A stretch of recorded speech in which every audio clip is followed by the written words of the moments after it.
más. Vale la pena leer una vez más este versículo junto en esta mañana. Dice: mas vosotros sois linaje escogido, real sacerdocio, nación santa, pueblo adquirido por Dios, para que anunciéis las virtudes de aquel que os llamó de las tinieblas a su luz admirable. Antes de orar y pedirles que se sienten, realmente este versículo de la Biblia el Señor lo puso en mi corazón al cierre de este mes de enero, cuando pedí a Dios que me dijera qué quería hablarle a ustedes en el mes de febrero y durante todas estas semanas. Y Primera de Pedro 2:9 fue el versículo que conquistó mi corazón y que supe que el Espíritu Santo a través de él quería traer una verdad a la iglesia. Ahora, mientras leía cada una de estas declaraciones, Pedro dice, inspirado por el Espíritu Santo: nosotros, o ustedes, dice él particularmente, son, digan conmigo, linaje escogido, real sacerdocio, nación santa y pueblo adquirido por Dios. Y cuando leía cada uno de estos calificativos, solamente pude resumirlo en una sola palabra, y la palabra es iglesia. La iglesia, que no es un edificio, que no son paredes, que no es una estructura de metal o de ladrillos o de cemento. La iglesia, que es un edificio espiritual, como dice Pedro después, más adelante, cuando habla de nosotros como ladrillos y Cristo como piedra angular. Nosotros somos el pueblo de Dios. Nosotros somos la iglesia de Cristo. Nosotros somos el real sacerdocio.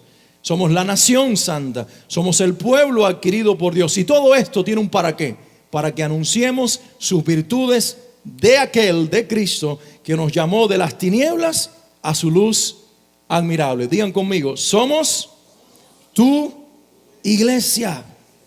Pero la pregunta que hoy tenemos que hacernos, y sé que quizás ustedes digan: ¿cuándo vas a orar? Pero necesito que se lleven esto antes de iniciar este mensaje. La pregunta que tenemos que hacernos hoy es: ¿cómo lograr que el mundo en el que vivimos pueda venir a la iglesia buscando en nosotros la ayuda que ellos necesitan? Porque somos todas estas cosas. Somos linaje escogido, somos real sacerdocio, somos nación santa, somos pueblo adquirido por Dios. Pero si lo dejamos en el plano de lo místico, de lo espiritual, y no lo concretamos a lo natural, realmente no sabremos cómo vivir y cómo ser su iglesia. ¿Alguien puede decir amén? Así que en este mes usaré 4 palabras, iniciando hoy con la primera de estas. Estas 4 palabras son, digan conmigo, integridad. Para ser su iglesia y ser todo lo que Pedro dice, necesitamos ser personas íntegras. Lo segundo es respeto. Digan todos conmigo, respeto. La próxima semana hablaremos acerca del respeto. La tercera palabra es compromiso. Digan compromiso. Y en cuarto lugar, actitud. Ser todo lo que Pedro dice, materializarlo, hacerlo real, hacerlo vida y ser su iglesia, implica estas 4 cosas, por lo menos, muchas más, pero por lo menos estas 4 cosas. Hoy quiero comenzar con la primera de ellas, la integridad. Y quiero que oremos un momento. Padre, en el nombre de Jesús, te damos gracias y nos ponemos delante de ti pidiéndote que tú, Señor, dirijas no solamente este mensaje, este momento, sino toda esta serie que rete nuestras vidas, y que tú, Señor, afirmes en nuestro espíritu y en nuestra actitud y en nuestro carácter estos valores espirituales que nos permiten a nosotros ser tu iglesia en este mundo. Permítenos reflejar a Jesús, que Cristo sea manifestado a través de nuestras vidas. Yo entiendo que no hay integridad, no hay respeto, Señor, no hay compromiso ni buena actitud si no es Cristo quien lo manifiesta en nosotros y a través de nosotros. Es por eso que te pido en el nombre de Jesús que hoy tu Espíritu Santo y durante todas estas semanas y el resto de nuestra vida forme en nosotros el carácter de Cristo para ser precisamente el linaje escogido, el real sacerdocio, la nación santa y el pueblo adquirido por ti para anunciar tus virtudes de una manera poderosa y efectiva. Oro en el nombre de Jesús pidiéndote que toda distracción de carácter espiritual, humano, sea atada en el nombre de Jesús, y que tú desates sobre estos aires una atención, Señor, y también tu presencia para provocar en nosotros crecimiento, madurez y edificación. En el nombre de Jesús te lo pedimos, y el pueblo de Dios dice amén y amén. Pueden tomar asiento, pero no pierdan la fuerza y digan junto conmigo: integridad. Ese es el mensaje de hoy, se resume en esta sola palabra. Y quiero comenzar dando este mensaje contándoles, compartiéndoles una historia que ocurrió allá en el año 1982, en la ciudad de Nueva York, en el Madison Square Garden, cuando se celebraba el torneo de tenis y este jugador, Elliot Tesher, y su contrario, Vitas Gerulaitis, estaban allí precisamente en medio de aquella competición por el título en las semifinales del tenis. En un momento en que estaba bastante acalorado el juego y su contrincante estaba por encima, como dicen en términos del tenis, estaba match point, estaba a punto de ganar, había dado un raquetazo hacia el otro lugar, cayendo la pelota en una posición incómoda para que este joven, Elliot Tesher, le pudiera dar a esa pelota de tenis, pero él en un movimiento increíble logró levantar la pelota antes del segundo pique y ponerla en el terreno del contrario, anotando un punto.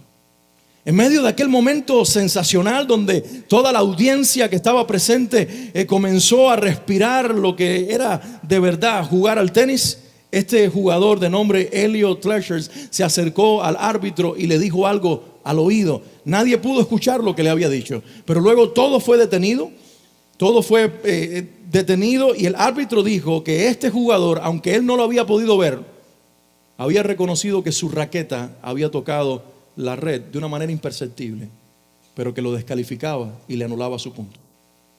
Ese día, ese joven perdió y Vitas Gerulaitis terminó siendo el ganador de esa competencia por una sencilla razón, porque él prefirió reconocer su falta, la que nadie había visto, la que ni el árbitro había sido capaz de ver, un roce simple, insignificante de su raqueta con la net o con la red había sido suficiente para que él supiera que no era merecedor de un título. Eso se llama integridad. Si en el mundo de los deportes hay hombres que quizás en décadas anteriores han sabido ser íntegros y tal vez no conozca el trasfondo espiritual de este joven, quisiera pensar que era un hijo de Dios, pero también conozco de muchos que sin serlo, sin tener fe, sin haber nacido de nuevo, aún proclamándose ateos, han sido hombres de integridad. Y me pregunto, ¿acaso no lo será la iglesia? ¿Acaso el pueblo de Cristo no será lo suficientemente íntegro para tocar el corazón de nuestra generación y que el mundo sepa que en nosotros vive el Rey de Reyes y el Señor de Señores? La Biblia dice en Proverbios 27, les comparto este primer versículo en esta mañana, aparte del que sirve de base para esta serie. Proverbios 27, camina en su integridad el justo, sus hijos son dichosos después de él. Y como está allí en pantalla, léanlo conmigo en alta voz. Camina en su integridad el justo, sus hijos son dichosos después de él. Se puede traducir la palabra justo aquí como el íntegro. Camina esa persona justa en su integridad y precisamente por causa de esa justicia y de esa integridad, sus hijos son dichosos después de él. Quizás estamos muy enfocados en dejarles a nuestros hijos un patrimonio, en dejarles quizás la oportunidad de crecer en un país que es un país de sueños y de metas logrables. Claro que sí, pero no nos damos cuenta que el mayor patrimonio que le podemos dejar a nuestros hijos es nuestra integridad y que ellos terminen siendo íntegros o más como nosotros lo hemos sido. ¿Alguien puede decir amén? La integridad tiene varios sinónimos y hoy comparto algunos de ellos que aparecen en los diccionarios. Integridad es intacto, es entero, es algo que no ha sido tocado o no ha sido alcanzado por el mal. Cuando pensamos en algo íntegro, estamos pensando en algo intacto. Una obra de arte íntegra es aquella que está tal cual el pintor o el escultor original la hizo y no ha sido dañada o no ha sido quizás alterada o distorsionada. La integridad es ser intacto, es ser entero, que no le falta un pedazo, que es por fuera y por dentro del mismo material. Integridad es no haber sido tocado o no haber sido alcanzado por el mal. Y cuando pensamos en una persona íntegra, es una persona que está intacta. Digo, a pesar del pecado, a pesar del mundo en el que vivimos, a pesar de los ejemplos, de las influencias y de nuestros errores personales, pero que la esencia de nuestra vida y de nuestro valor como persona está allí nítido aún en nuestro ser. Cuando pensamos en una persona íntegra, estamos pensando en alguien que no ha sido alcanzado por el mal, sino que se mantiene en una posición de ventaja por causa del valor que ha sabido mantener en su corazón. Dijo un escritor norteamericano, Luis Adami estas palabras. Hay una cierta combinación de valentía, dijo él, integridad, carácter y principio que no tiene un nombre satisfactorio en el diccionario. En los Estados Unidos decimos que son agallas. Hay una cierta combinación de valentía, de integridad, carácter y principio que no tiene un nombre satisfactorio en el diccionario. En los Estados Unidos, dice este autor, decimos que son agallas. Y al leer este escrito, al leer esta frase, la traje conmigo para compartírselas a ustedes porque me gustó esa expresión, agallas. Tener los pantalones bien puestos o las sayas bien puestas. Tener el valor, el carácter, la valentía, la determinación de ser lo que se espera que seamos, aunque se nos venda un mensaje y se nos trate de conquistar o de tocarnos con el mal, para que nosotros dejemos de ser la iglesia de Jesucristo y la gente íntegra sobre la tierra que marque la diferencia. ¿Alguien está en este lugar entendiendo lo que yo acabo de decir? ¿Estoy siendo claro con lo que estoy diciendo? Porque hoy jugamos a ser iglesia. Hoy el mundo nos ofrece, y aún el ambiente evangélico tan maleado y tan echado a perder, nos ofrece la oportunidad de vivir un cristianismo muy suave, de vivir un cristianismo muy light, de vivir un cristianismo enfocado en ser bendecido, en recibir gracia, en recibir favor, pero que no nos demanda a nosotros pararnos en la arena del compromiso y ser todo lo que se espera de nosotros. Hoy el Espíritu Santo te dice a través de mi vida que necesitamos ser gente que tiene agallas, hombres de pantalones bien puestos, mujeres que sepan pararse en su lugar y que seamos íntegros en todo el sentido de la palabra para representar lo que decimos ser, hijos de Dios y su iglesia como merecemos representarlo. En primer lugar, necesitamos agallas para decir la verdad. Digan conmigo, verdad. Claro, Pablo le decía a los Efesios en el capítulo 4, en algunos de los versículos de ese capítulo, hablen la verdad con amor. No olvidemos esta combinación. Que la verdad debe ser transmitida con amor. Pero me pregunto, ¿con cuánto amor recibe la otra persona lo que le decimos? Nosotros tenemos que estar seguros de que el amor sea parte de nuestra verdad, pero siempre debemos decir nuestra verdad sin comprometerla, porque en algún momento será incómoda para el que escuche de parte del íntegro que se le diga la verdad. Jesús supo decir la verdad. Le supo decir a la mujer que estaba a punto de ser apedreada porque había sido encontrada en el acto mismo del adulterio. Le dijo a los acusadores, el que esté libre de pecado, que lance la primera piedra. Les estaba diciendo una verdad. Ustedes están tan corruptos con este mismo pecado del adulterio como esta mujer que hoy me traen para ser acusada. Y cada uno tuvo que soltar sus piedras e irse de aquel lugar porque sus conciencias lo acusaban por la veracidad y por la integridad de las palabras de nuestro Señor. Pero luego con la misma veracidad se acercó a aquella mujer y le dijo, mujer, ¿dónde están los que te condenaban? ¿Recuerda la historia? ¿Dónde están los que te condenaban? Dice, ninguno, Señor, todos se han ido. Y él le dice, ni yo te condene. Pero aquí viene la palabra de verdad. Vete y no peques más. A veces queremos ser tan amorosos con las personas que los llevamos hasta el punto de decirle, yo no te condeno. Pero se nos olvida decirle, pero no peques más. ¿Será que quizás nuestras conciencias nos acusan como aquellos que soltaron las piedras? Porque como iglesia nos hemos convertido en fariseos que levantamos piedras para lapidar pecadores. En lugar de ser ejemplos o más bien vehículos de la gracia de Dios a través de los cuales el Señor se manifieste de nuestras vidas para que su verdad conquiste los corazones, los confronte con su pecado, pero los arrastre a la gracia para ser objetos del amor de Dios. Vale hoy reflexionar. Pero lo que sí quiero que cada uno de nosotros entendamos, que si vamos a ser su pueblo, si vamos a ser su iglesia, si vamos a ser la iglesia de Cristo, se demanda de nosotros que seamos íntegros. Y en primer lugar tiene que ver con hablar la verdad. Lo segundo que necesitamos es tener agallas para ser honrado. Digan conmigo, honrado. Pero digan lo que se escuche, que alguien más vea que te comprometes con este valor, con este principio. Digan conmigo, agallas para ser honrado. La honradez es un valor, la honradez es un principio. La honradez es algo que vimos que nuestros abuelos tenían. La honradez la vimos en nuestros padres, quizás muchos de nosotros. Recuerdo en varias ocasiones estar comiendo en restaurantes y aunque había dado una buena propina, cuando la persona venía a devolverle el cambio a mi papá, había dinero de más en aquella cuenta y nunca se fue de un restaurante sin devolver el dinero que le habían dado de más, y era un ateo. No me enseñó la fe, pero me enseñó el valor de la honradez. Siempre regresaba y le decía a la persona, me dio 20 pesos de más, me dio 10 pesos de más, me dio 5 pesos de más. Y cualquiera quizás que tiene mucha fe lo hubiera interpretado como que Dios escuchó mis oraciones y hoy me quiso bendecir con un extra. Pero se demanda honradez. Se demanda honradez para decirle al jefe que no llegaste tarde porque el palmetto estaba congestionado, sino porque te levantaste lo suficientemente tarde para que te atrapara el tráfico en la carretera. Se demanda honradez para reconocer que es tu error y no la culpa de otros lo que te trajo a la situación que estás viviendo. La honradez es un valor que la Biblia nos propone que los cristianos tenemos que tener. Ser honrados.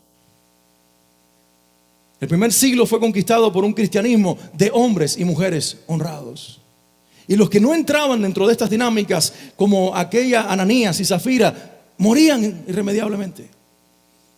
Porque todo el que quería alardear de poder, como dice Hechos capítulo 5, que cuando veían ellos que los demás vendían sus propiedades y lo entregaban a los apóstoles y lo donaban para que la iglesia nadie tuviera necesidad y el reino de Dios se extendiera a través de la iglesia, estos dos llenos de orgullo y de deseo de sobresalir vendieron una propiedad. ¿Recuerdan también la historia? Y con parte del dinero tenían todo el derecho de dar una décima parte, de dar quizás la mitad, de hacer con el dinero lo que quisieran porque era de ellos. Pero ellos prefirieron fingir. Ellos vinieron delante de los apóstoles, de Pedro en particular, y le dijeron: aquí está el dinero total de la venta. Y Pedro le dice al hombre, a Ananías: ¿es todo el dinero? Sí. No porque esperaba todo el dinero, porque esperaba sinceridad y honradez. Y le dice a este hombre y más tarde a su mujer: ustedes no le han mentido a los hombres, no nos han mentido a nosotros, ustedes le mintieron a Dios, le han mentido al Espíritu Santo. Y allí como un pollito muerto cayó el hombre y acto seguido entró la mujer y ella también murió. Yo le doy muchas gracias al Señor que cambió el método con la iglesia. Yo le doy muchas gracias al Señor que en algún momento recapacitó y digo: si sigo haciendo esto me quedo sin pueblo. Pero también nos invita a la reflexión, porque aquí el detalle de esta historia, que muchos ponen el énfasis en el dinero. No, no es el dinero, es el corazón de la persona. Es la actitud para mentir. Porque querían tener la fama de otros como José o como Bernabé. Querían tener la fama de aquellos que daban sin mirar nada a cambio, sin esperar nada a cambio. Y prefirieron no ser honrados y ser unos mentirosos para tener un lugar de preeminencia en la iglesia.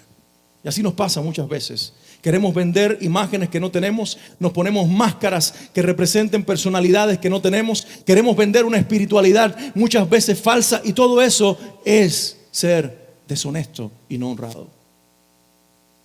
Si vamos a ser íntegros, el llamado del Señor es que seamos honrados. Y eso implica un compromiso y una valentía superior.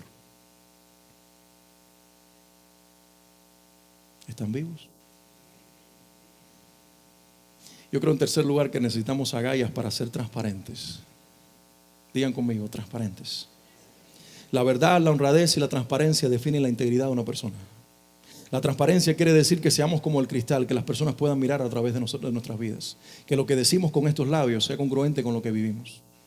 La transparencia quiere decir que lo que nosotros vivimos dentro de nosotros es visible con nuestras acciones y no fingimos acciones que no son, sino que por el contrario no tememos que nuestra vida sea pública porque no estamos haciendo nada que realmente le provoque al reino de Dios una deshonra.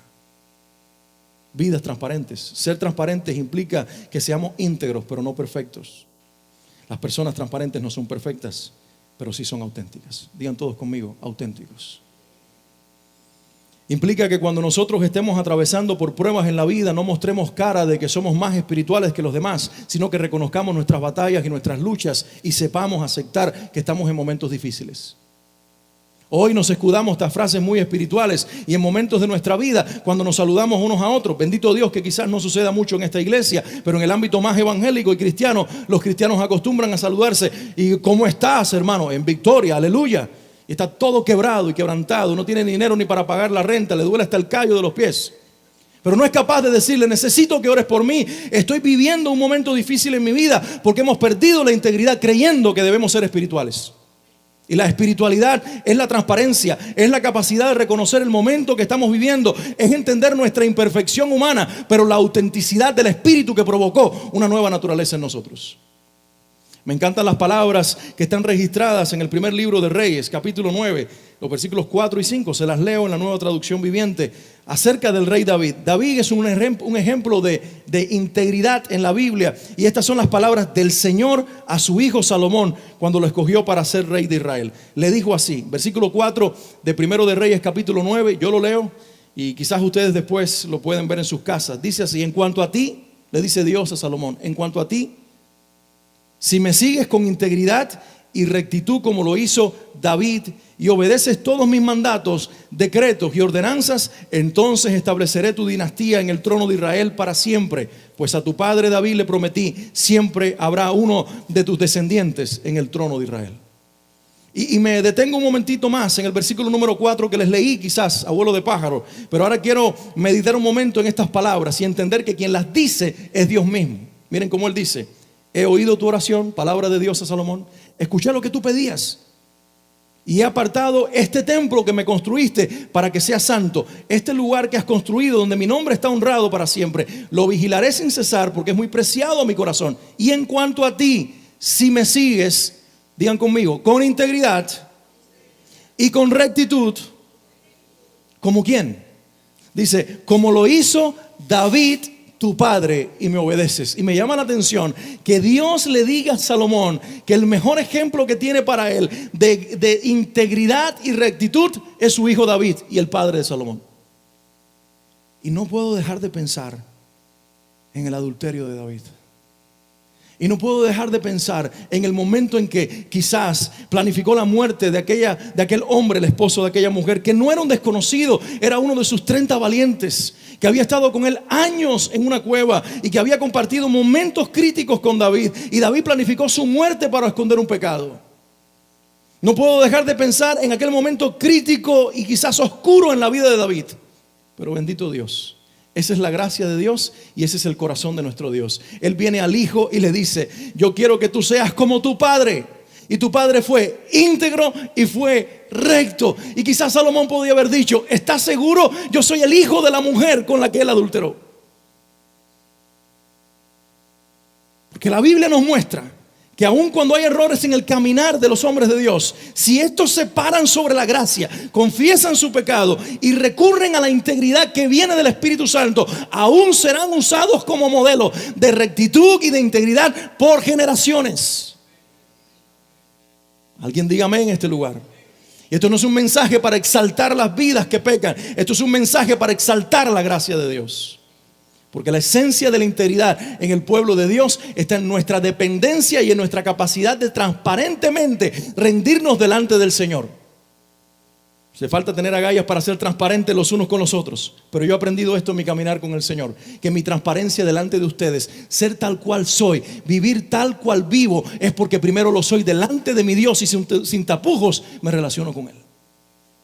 Si ponemos máscaras en nuestra relación con el Señor, como en algún momento David quiso hacer y ocultar su pecado, pero Dios envía a Natán y el corazón sensible de este que era conforme al corazón de Dios se rinde y le dice en el Salmo 51, lo vemos: Señor, ten piedad de mí conforme a tus misericordias. Lávame más y más de mi maldad. No quites de mí tu Santo Espíritu. Devuélveme el gozo de tu salvación. Y el Señor en su amplia misericordia no lo castiga como merecía, y en su inmensa gracia le da lo que no se merecía: el perdón y la restauración. Por eso hablo a cada uno de ustedes, porque entiendo que muchos David están en este lugar. Muchos hombres y mujeres que en algún momento han tropezado. Pero te dice esto el Espíritu de Dios: te usaré como instrumento para la próxima generación. Si te paras sobre la gracia y eres capaz de vivir con la integridad, no que provocas tú, sino el Espíritu que está en ti, al cual te sujetas. Alguien diga amén en este lugar, porque esa no es mi palabra, es la del Espíritu Santo hablando a tu corazón. Pero tenemos que reconocer, y es triste que hoy pareciera que la integridad se ha olvidado. Ser íntegros es cosa del pasado. Hoy ya no se puede cerrar acuerdos como los cerraban nuestros abuelos, con un estrechón de manos. En algún momento de su vida mi abuelo paterno fue ganadero. Él vendía ganado, lo vendió todo de tal punto, fue tan bueno vendiendo que se quedó sin nada.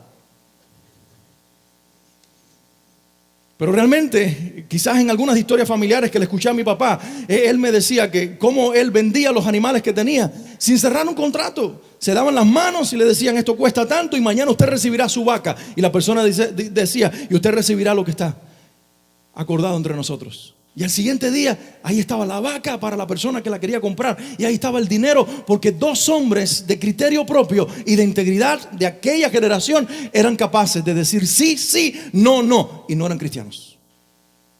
Y hoy vivimos en una generación que, partiendo de la iglesia, no podemos estrecharnos las manos frente a ningún acuerdo, frente a ningún negocio, porque ni aún los cristianos, y peor aún, la mayoría de los cristianos han dejado de ser íntegros. Algunos empleadores dicen: yo pienso mucho cuando voy a contratar a un cristiano, porque son tan espirituales que no trabajan. Ayunan tanto que casi nunca los lunes están al trabajo. Están tan en el cielo que se les olvida caminar sobre la tierra. Porque es que nosotros hemos espiritualizado nuestros errores humanos. Y entonces le vendemos eso al mundo, que somos mediocres por nuestra fe, que somos mediocres y no hacemos lo que nos toca hacer porque estamos orando, porque estamos buscando de Dios, porque estamos en la iglesia. Y mentira, yo invitaría a muchos empleadores que vinieran los domingos a ver dónde están algunos. Yo invitaría a que el mundo mirara a la iglesia para ver si realmente nosotros somos todo lo que decimos ser, porque justificamos nuestra mediocridad humana detrás de nuestros falsos testimonios, que lo que hacen es poner por el suelo el nombre de nuestro Señor Jesús. Hoy la integridad se ha olvidado. Inclusive una posición de respeto, como fue por mucho tiempo en Norteamérica, en este país, la de un pastor, hoy es casi reconocido como si fuera un mafioso. Y a veces hasta en lo personal pienso mucho cuando una persona me pregunta: ¿qué hago? ¿A qué me dedico? ¿Qué soy? Entonces lo pienso hasta finalmente, casi como para que no lo escuche, le digo: soy pastor. ¿Cómo? Pastor.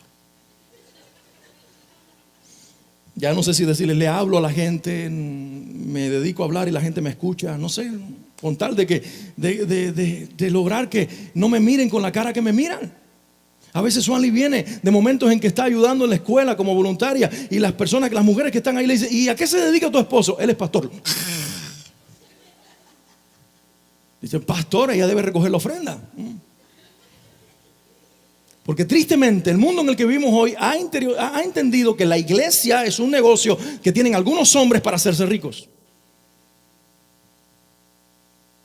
Porque se les olvidó al mundo lo que realmente es cristianismo, porque nosotros no lo estamos viviendo. Porque algunos ponen, quizás a sus negocios le ponen nombres bíblicos. Entonces tú ves un camión de cortar hierba y dice: el buen pastor landscaping. Y uno que arregla techo dice: aleluya roofing. Y tú dices: Giré Beauty Salon. Y ahí le vamos poniendo nombre. Y tú dices: yo espero que el nombre esté respaldado por los que viven. ¿O será que les pareció bonito? ¿Les pareció bonito ponerle ese nombre? Porque así somos muchas veces, muy espirituales, cuando queremos proyectar a través de carteles, a través de imágenes, a través de anuncios, nuestra fe. Pero ¿qué tal si nos damos cuenta que el mejor billboard, la mejor valla publicitaria de nuestra fe es nuestra vida? El mejor spotlight de Cristo, la mejor luz que alumbre a dónde está Jesús, somos tú y yo. Por eso hoy en muchos lugares se levantan edificaciones inmensas. Y no estoy en contra de los edificios de iglesia, lo queremos. Pero me pregunto, ¿qué es más importante? Levantar una edificación inmensa, que todo el mundo vea un tamaño impresionante y todo el mundo se asombre con los materiales usados, y que Dios no esté en ese templo, como pasó con el lujoso templo de Jerusalén, que Ezequiel vio la gloria de Dios que se levantaba y se iba, y le dice el Señor: mira dentro de la cámara oculta cómo los hombres que levantan la fe en este pueblo están corrompiendo su corazón, están haciendo cosas que no merecen ser hechas. Por eso mi gloria se ha ido del templo. No quiero, y se lo digo cada día, creo en una presencia de Dios permanente, pero no es garantía para que yo viva mi fe de una manera deshonrosa. Le digo: Señor, permite que lo que digo ser y lo que digo creer sea congruente con lo que vivo. Se demandan que los esposos sean esposos íntegros. Se demandan que las esposas sean mujeres que bendigan con integridad a sus maridos y honren el matrimonio. Se demandan que nosotros los hijos, por mucho que hayan sido los errores de nuestro padre, nosotros honremos el testimonio de sus vidas, viviendo a una altura mayor, sobre todo para la gloria del mayor de todos los padres, nuestro Dios. Se demanda de la iglesia que si nos vamos a hacer identificar como cristianos, seamos todo lo que decimos ser. Les dije en algún momento de esta prédica que mi papá no me inculcó la fe, fue mi mamá. Mi padre fue un ateo por los 64 años de su vida, hoy tiene 69 por cumplir. Así que hace muy poco que él confesó públicamente su fe frente a la familia y a otras personas. Así que viví 22 años al lado de él, 22 años al lado de un ateo, 22 años al lado de un hombre que no sabía mostrarme a Dios, pero me mostró valores y me mostró integridad. Y lo vi renunciar a oportunidades muy grandes en su vida porque eran deshonestas. Lo vi tener que moverse de un trabajo a otro porque quizás no satisfacía los intereses de los jefes más altos. Porque la posición que él ocupaba, él no permitía que se estuviera haciendo cosas que los demás hacían. Podría ser visto como un recalcitrante, podría ser visto como una persona que ponía estorbo al crecimiento de los demás, pero lo veía como de una manera muy sencilla. Se trata de ser íntegro. Y cuando miro y reflexiono en esto, aún en sus errores personales, cómo los asumió sin culpar a nadie, aún dentro del matrimonio, sino que asumió la culpa y supo pedir perdón y luego entonces dar muestras de un verdadero arrepentimiento. Digo, si esto lo pudo hacer alguien que se proclamaba ateo, ¿acaso no lo podré ser yo? Soy un hijo de Dios. ¿Acaso no lo podrás hacer tú? Y pongo el ejemplo más cercano de mi padre, pero quizás algunos de ustedes puedan mencionar ejemplos familiares o de personas que de alguna forma u otra nos inculcaron integridad. El Espíritu de Dios vive en nosotros. Él tiene más fuerza que la moralidad y el carácter de cualquier persona para ser íntegro. Por lo tanto, tenemos que acudir a Dios para que Él forme en nosotros el carácter de Jesús, el mayor ejemplo de integridad que ha habido y habrá sobre la faz de la tierra. Alguien diga amén. Ahora hay una bendición impresionante detrás de la integridad que hoy quiero ir ya concluyendo, compartiéndoles algunos proverbios que Salomón, precisamente el hijo de David, escribió con extrema sabiduría. Y Proverbios 2, versículos 6 al 8 dice: porque de Jehová da la sabiduría, y de su boca viene el conocimiento y la inteligencia. Él provee de sana sabiduría ¿a quiénes? A los rectos. Es escudo a los que caminan rectamente. Él es el que guarda las veredas del juicio y preserva el camino de sus santos. Esto vale que lo leamos todos juntos y lo grabemos en el corazón y lo anotes en tu Biblia, porque el Señor está haciendo una promesa para la iglesia en este día: del que camine en rectitud tendrá el escudo de Dios, la protección del Señor y la guarda del Dios Altísimo. Alguien diga amén en este lugar. Lean juntos conmigo: porque Jehová da la sabiduría y de su boca viene el conocimiento y la inteligencia. Él provee de sana sabiduría a los rectos. Es escudo a los que caminan rectamente. Es el que guarda las veredas del juicio y preserva el camino de sus santos. ¿Cuántos dicen amén? Si eres íntegro en tu relación matrimonial, tendrás el amparo del Altísimo. Si eres íntegro en tu casa y fuera de ella, si eres íntegro en tu trabajo, en tus negocios, en tu vida, créemelo, el Señor prosperará tus caminos. Denle un aplauso al Señor en este día, todos los que crean esta verdad. Es cuestión de tiempo, pero el Señor lo hará. Proverbios 2, 20 al 21 afirma esta verdad diciendo: así andarás por el camino de los buenos y seguirás las veredas de los justos, porque los rectos habitarán la tierra y los perfectos permanecerán en ella. Alguien diga amén. No importa si se levantan los injustos, si pareciera que es el reino de ellos el que prevalece en la tierra, el Señor te dice: esta historia no ha concluido, y concluye con la victoria de los rectos, con la victoria de los íntegros, con la victoria del pueblo de Dios. Alguien diga amén. Digo, si eres uno de los rectos, nuestra rectitud y nuestra justicia fue imputada por Cristo. El Señor nos la dio a través de la fe y del reconocimiento de que Él es el Señor de nuestras vidas. Y finalmente cito Proverbios 10:9. Proverbios 10:9 dice: el que camina en integridad anda confiado, mas el que pervierte sus caminos será quebrantado. Quiero que todos se pongan de pie y lean en alta voz conmigo estas palabras. Proverbios 10, versículo 9. Vamos todos de pie rapidito. Vamos a decir estas palabras juntos a una voz. 1, 2, y 3. El que camina en integridad anda confiado, mas el que pervierte sus caminos será quebrantado. Escúchalo una vez más. El que camina en integridad, ¿cómo anda? ¿Cómo anda? Confiado. No vas a tener temor, no vas a tener miedo, porque tú sabes que el Señor está contigo, porque todas tus cuentas están claras, porque las deudas que tienes las pagas. Saben, en este país se creó el capítulo 7 y el capítulo 13 de bancarrota para casos excepcionales, no para que cualquiera que no quiera pagar las tarjetas de crédito se declare en bancarrota.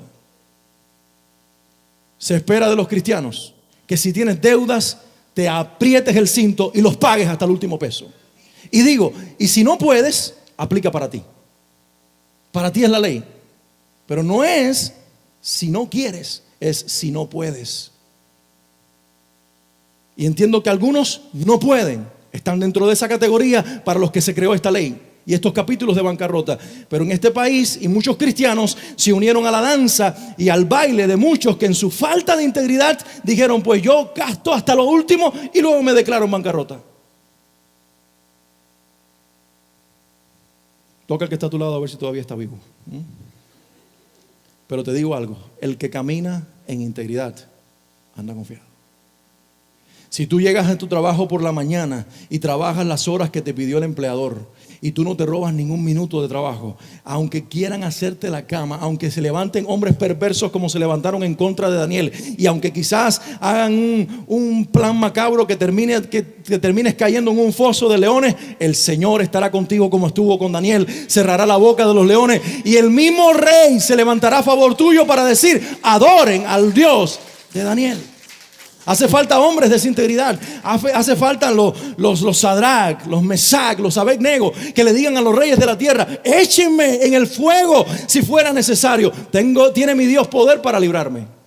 Pero si aún Él no quisiera, prefiero morir achicharrado en el horno que claudicar a mis principios y claudicar a mi fe. A eso nos llama el Señor hoy. Esa es la clase de cristianos que el Espíritu Santo está llamando. Esa es la clase de hombres y mujeres que este mundo está pidiendo que se levante. Esa es la clase de hombres y mujeres que Pedro dijo que son o somos linaje escogido, real sacerdocio, nación santa y pueblo adquirido por Dios. Todo esto es un regalo, es una gracia, es algo que Dios nos dio como una bendición para nuestras vidas, pero sobre todas las cosas, ser real sacerdocio, ser nación santa, ser pueblo adquirido por Dios es una responsabilidad con letras mayúsculas. Responsabilidad. Cuando salgas de este lugar, reconoce que eres un sacerdote, un constructor de puentes, alguien que establece un vínculo entre los hombres y Dios, y que eso ponga un peso sobre tus hombros, que tengas que vivir de rodillas clamando la manifestación de Dios sobre tu vida para que podamos ser verdaderos puentes. Y para que podamos ser verdaderamente vehículos de Dios a través de los cuales las personas se encuentren con la gracia y el favor de Dios. Que al salir de este lugar salgamos con el peso de la responsabilidad, que no ponga sobre nosotros acusación, que nos tire de rodillas sobre la gracia y el favor de Dios para clamar y para pedirle, forma en mí tu carácter, porque el mundo solamente te conocerá si es a través mío. Las personas no abrirán la Biblia, las personas mirarán dentro de nosotros. Y si somos cartas abiertas, la gente sabrá que están en presencia de personas auténticas. Los incrédulos tienen una lectura de los ojos mejor que la que muchos cristianos. Y ellos saben cuando alguien es sincero, cuando alguien es honesto, cuando alguien es honrado, cuando alguien es íntegro. Y se demanda de nosotros eso. Donde quiera que te pares, en cualquier arena de la vida, brilla. Como decía una canción antigua, brilla en el sitio donde estés. Que no se pregunten si eres cristiano, que no digan, y este no es el que hablaba de la fe, ella no es la que decía que iba a la iglesia, ella no es la que todos los días recita un versículo de la Biblia. Que más bien, aunque no nos escuchen recitar muchos versículos de la Biblia, y yo lo particular, hermanos, no soy de muchos de los que andan por la vida diciéndole gloria a Dios a la gente, Dios te bendiga, santo, no me gusta esa verborrea, discúlpenme, soy poco religioso en ese sentido. Me gusta llamar a las personas por su nombre y me dicen, ¿cómo te llamo? Mejor me llamas Alex, no me digas pastor. No porque tenga nada en contra de la posición que Dios me llamó a servir, no. Es porque entiendo. Es que entiendo que más que me llamen pastor, debo ser pastor. Y más que usar verborrea cristiana o evangélica, debo vivir una vida congruente con mi fe que conquiste el corazón de la gente. Y es lo que cada uno de nosotros debemos hacer. Este llamado es muy alto. Yo entiendo que no puedo llegar a la altura de esta demanda y de este estándar de integridad, a menos que yo entienda que para llegar ahí no debo alzarme, debo bajarme. Es decir, para yo poder llegar a la altura de este estándar que me queda demasiado alto, la clave está en que yo baje al lugar de preferencia del Espíritu Santo en la relación mía con Dios. Y yo me humille y yo le diga: Señor, yo no puedo ser la clase de hombre que debo ser. Y yo no puedo vivir el hijo que tú esperas que yo viva, a menos que te manifiestes en mi vida.